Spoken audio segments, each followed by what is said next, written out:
Always want to thank you guys for coming and covering Penn State football. I was looking for Neil. Is Neil here? And even Neil. Yeah, appreciate all you guys coming and covering Penn State football, and even Neil. That was a joke, Neil. Not funny, huh? Everybody laughed. Yeah, nobody laughed. Nobody laughed. Want to thank the fans. Obviously, 110,000. Awesome. We just get such unbelievable support week in and week out. We don't take that for granted. Our defense, a couple things kind of jump out about them.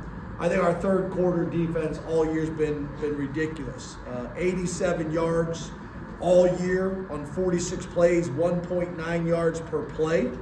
I think this game we held UCLA to -9 yards in the third quarter. So that was significant. Really cool to see Liam Clifford with over 100 yards today. So now you watch on tape, Trey has beat people. Omari obviously is an issue. Liam showing up, Julian showing up, the tight end showing up, the running back. So it makes it difficult when they're not sure who they can or will take away in the game. But great to see Liam have his first 100-yard game. Penn State is 5-0 for the fourth straight year. We're the only school in the country to start 5-0 in each of the last 4 years, and it's the first time that's happened in school history. So something we take a lot of pride in. And then our defense has held Big Ten opponents under 100 yards rushing in 4 straight games and 15 of the last 16 games. So that was cool. Having Paz back was great. Getting a chance to be with him and his wife and his kids was really cool. Obviously, great linebacker here at Penn State and LBU. And then Juravicius as well. Hasn't been back in a long time and was with us this week. Obviously, his daughter is killing it with our volleyball team. So great having these lettermen back and spending time with them. We won the explosive play battle, not by much, but we did. We won the third down battle. We won the sack battle. We won the starting field position battle. And then the big one, which I'm not sure who it was specifically, a bunch of you guys, to be honest with you. But most importantly, the penalty battle. We had 2 penalties in the game for 20 yards. That was big. We talked about the importance of getting that cleaned up now that we're in Big Ten plays. And that's a step in the right direction that we got to build on. So overall, a lot of good things to celebrate. Again, we appreciate the fans. We appreciate your support. And I'll open up the questions. Start with Mark. James, how do you think the offense adjusted to not having Nick? And Neil was wondering if you could give us a status update on it.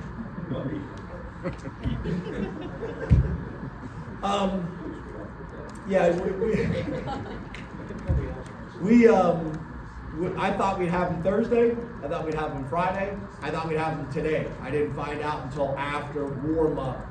J1 and Andy Mutton came into my office, came into the locker room and told me. So literally it was a last-minute deal. I mean, obviously not having a guy like Nick Singleton is significant, but it was a tremendous opportunity for K-Tron to get a few more touches.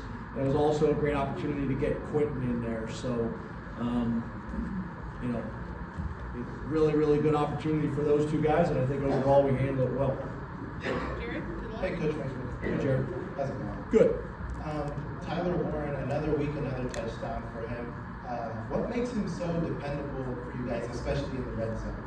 I think that's the word. He's dependable. I mean, the guy does his job and does it on a consistent basis, whether it is blocking, whether it's running with the ball as a ball carrier, whether it is as a receiver. And again, I think you guys have heard me talk about this a lot, but when they can't put Tyler Warren into a category, that's what makes tight ends most valuable.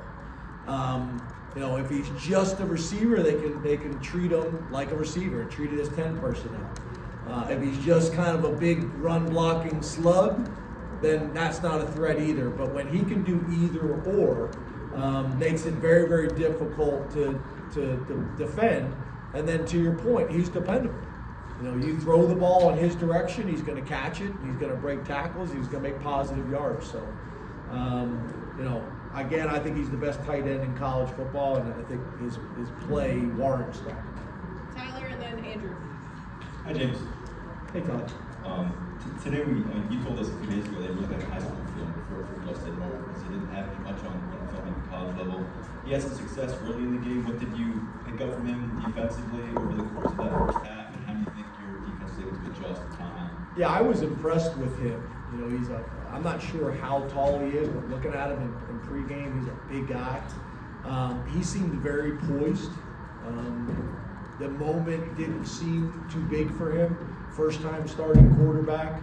And talking to their head coach before the game, on the catapult, he's run 21 miles an hour. So you're talking about a big guy who can run, who was poised. So I was impressed with that guy. I really was. And I thought, again, when you're preparing all week, and you don't have any film of a guy, that can make it a little bit interesting. But overall, our starting defense held a Big Ten opponent to 3 points. They scored a point there late with a lot of backups in. They scored a touchdown there late with a lot of backups in. In today's day and age, keeping people to a field goal is difficult to do. And I thought our defense, did a nice job. There's some things, obviously, we got to get cleaned up. The big explosive play. We did not run with tailback in man coverage, the guy that had him in man coverage. And that obviously is going to hurt you every single time if they find him. So that was a huge play in the game. But besides that, I thought overall we played well. Andrew, back left. Coach, you mentioned a couple of yards in third quarters this year. What's been the difference in the third quarter? Why have you been so successful in adjusting? I think really in my time we've been pretty good in the second half in general. I think to me I'm more interested in making sure that we're starting faster.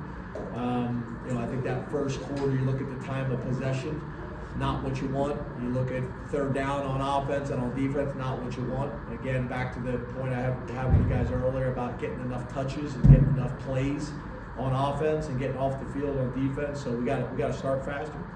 But defensively, I think you get a good feel for who they are. You get them settled down. You make some adjustments, and I think that's for the biggest reason why we've been able to play really good third quarter football. I think the technology has helped with that as well.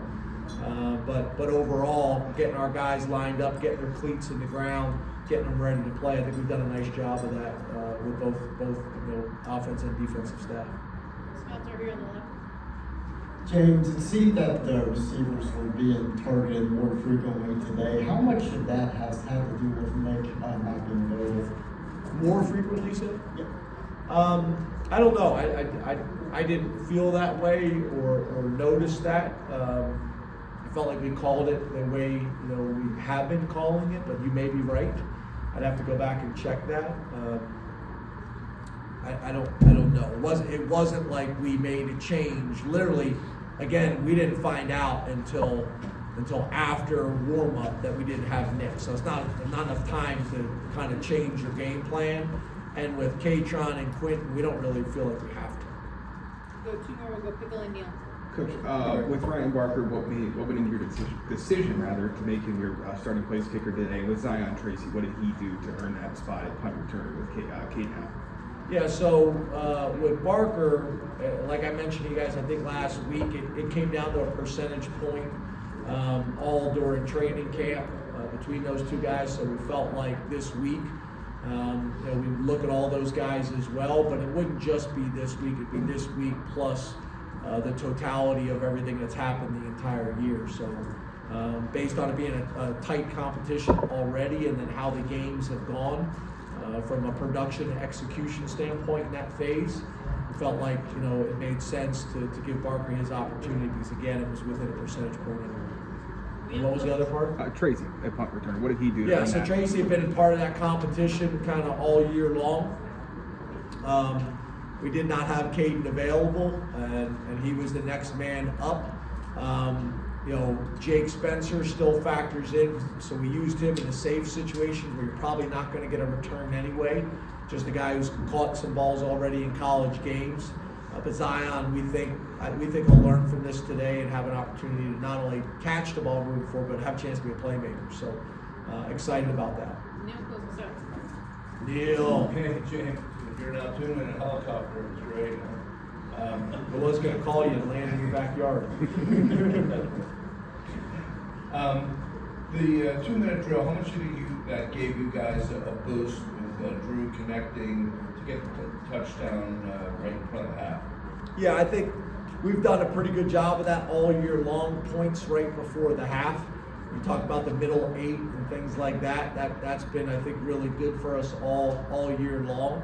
I think the other thing that I'm very proud of in terms of the players and offense and defensive coaches is we want to have all of our timeouts available at the end of the first half and at the end of the game. And there's value in that. There's power in that. So I think the combination of 2 minutes and 40 seconds or whatever it is in the game with all 3 timeouts, that's a ton of time.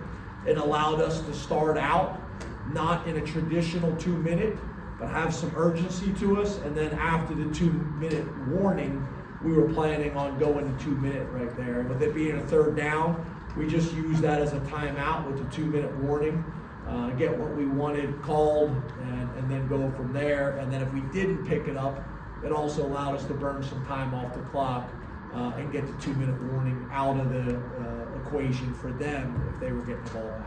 Yes, sir. Thank you, Coach.